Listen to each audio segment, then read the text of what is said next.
En islam, la question de l'âme des animaux après leur mort est abordée dans le Coran et la Sunna, mais de façon plus brève que pour les humains.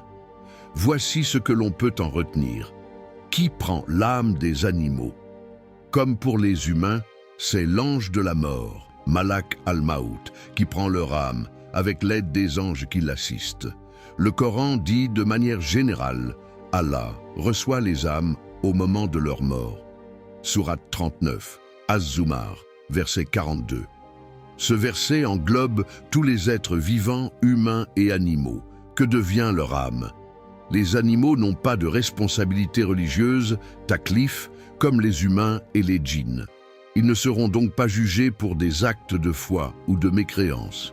Cependant, il est rapporté qu'au jour de la résurrection, les animaux seront rassemblés.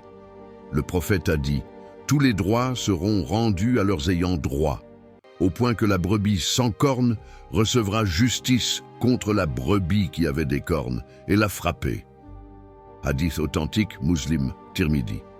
Après que justice sera rendue entre eux, ils redeviendront poussière.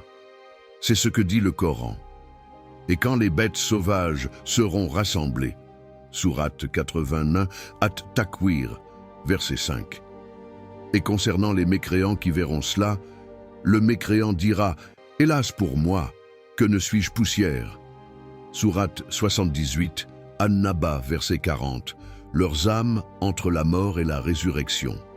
Les savants expliquent que leurs âmes ne connaissent pas le même barzakh, vie intermédiaire, que les humains. Elles ne subissent ni châtiment ni récompense. Elles sont simplement rendues à Allah jusqu'au jour où il les ressuscitera pour les quitter. En résumé, l'ange de la mort prend aussi l'âme des animaux.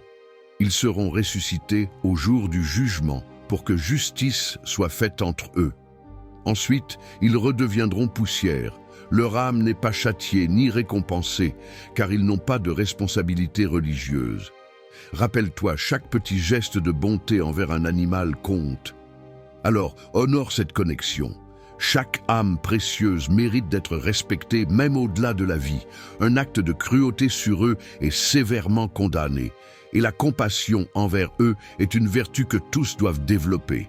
Les animaux ont un rôle sacré et leur douleur est prise en compte.